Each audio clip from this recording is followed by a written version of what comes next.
Hello, everybody. Welcome to another episode of Statistics and Theory. In this video, I'm going to discuss task-based assessment versus competency-based assessment. And I'm going to discuss their similarities and differences, and also their advantages. So let's get started with the task-based assessment approach to language assessment. I should also say that this can be also applied to other types of assessment.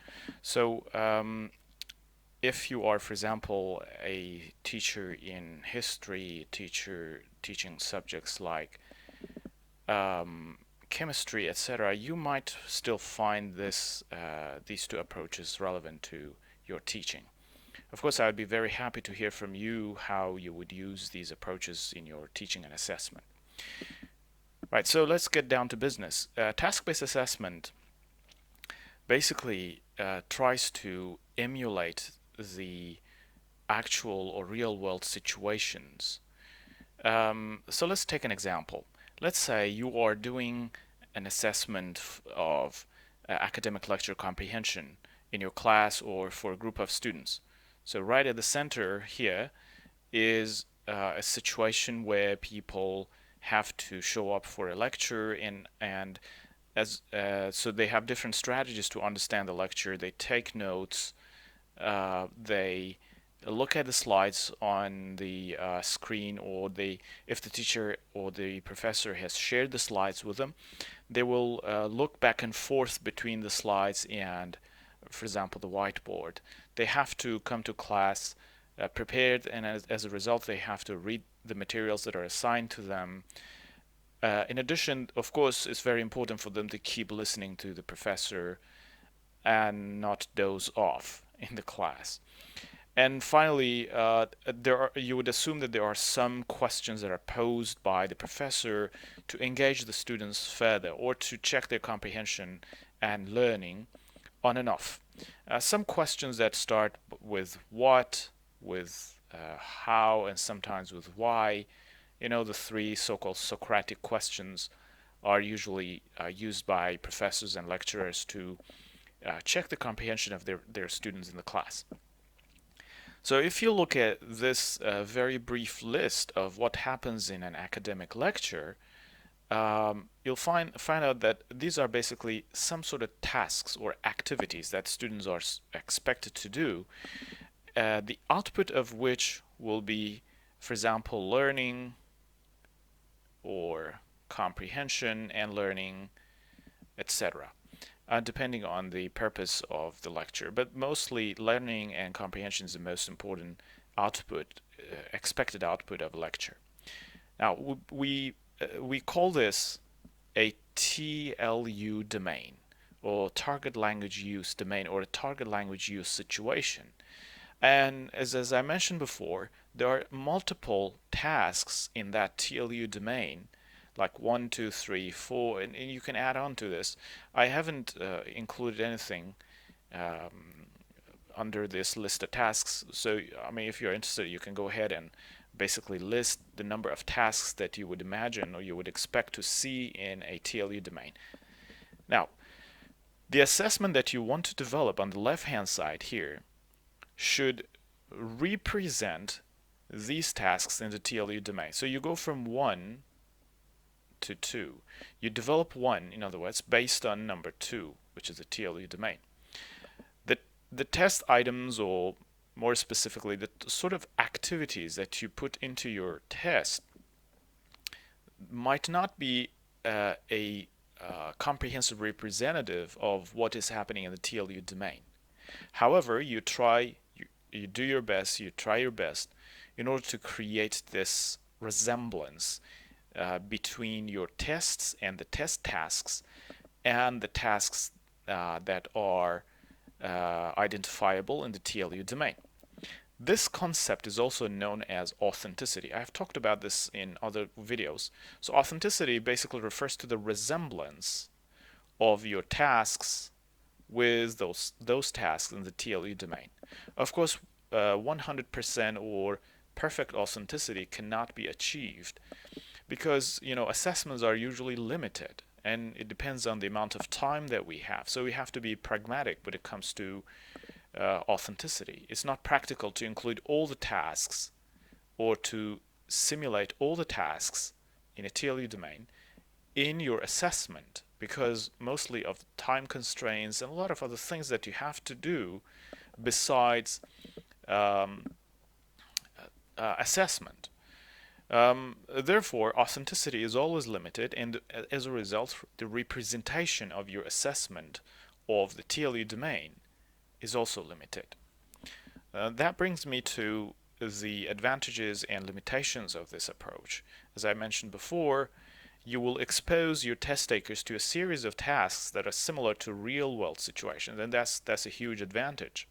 Another advantage is that you will simulate the intended context as faithfully as possible, and that's another advantage. But as you know, there are two shortcomings, as I briefly mentioned. One of them is that this approach compromises the comprehensiveness of simulated situational aspects and their fidelity to the real world tasks. As I said, if you have, let's say, 100 different types of tasks in your TLU domain, you can't include all of those tasks in your assessment.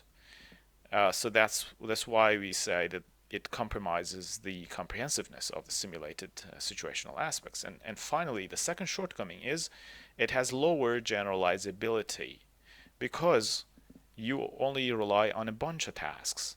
So I go back to the previous slide. You have only 3 tasks, and these 3 tasks at best represent 3 or slightly more than 3 tasks in the TLU domain.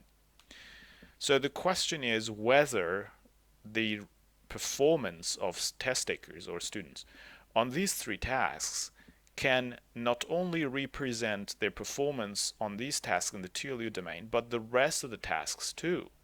There is a big question mark, I'm afraid, against this, because you're not testing these. You're only relying on these for your assessment, 1, 2, 3 for your assessment. Therefore, we have lower generalizability than competency-based assessments, which brings me to the second type of test, which is actually competency-based assessments. In short, in developing a competency-based assessment, we're mostly concerned with the question of, with this question, what does the test really measure? So we're dealing with the mind of the test taker under the test condition, number 1, versus the real life condition, that's number 2. And we're hoping that the test will tap into an array of cognitive processes that exist in the real world. So if you're testing listening comprehension, as an example, a very, very simple model of listening would be, you would be looking for, or you would be creating items that tap into top-down processing and bottom-up processing. Because the theories of listening comprehension tell us that these two competencies are important for real-life situations. So we do have these two, top-down, bottom-up as well. The main intent, therefore, here is to simulate the thought processes of test takers under non-test condition by creating some tasks that can elicit the same sort of top-down processing and bottom-up processing. Okay, so let's keep these two in mind and see how they can be applied to the concept of validity. Of course, I'm not going to discuss validity in this video in details. I just want to provide you with a very brief introduction to it. Since at least 1980, and slightly before that, the concept of validity has been taken as the validity of the interpretations or meanings of test scores and the uses of test scores. I should also add that mostly before 1955, the concept of uses of test scores was not very much stressed in test validity. And Samuel Messick insisted that this concept, the concept of uses of test scores, should be a part of test validity or validity of the uses and interpretations of test scores. For example, in very early writings, Messick in 1964, and I think even there is a paper, if I'm not wrong, in 1962, he insisted that we need to use uses of test scores as a part of the validity argument of tests. In order to support the interpretations and uses of test scores, we need to collect evidence. And we put together these pieces of evidence and we create an overarching argument, which is called the validity argument. Now, I would like to discuss this further in my next video in more details. So thank you very much for your attention to this short video, and I hope you found it useful.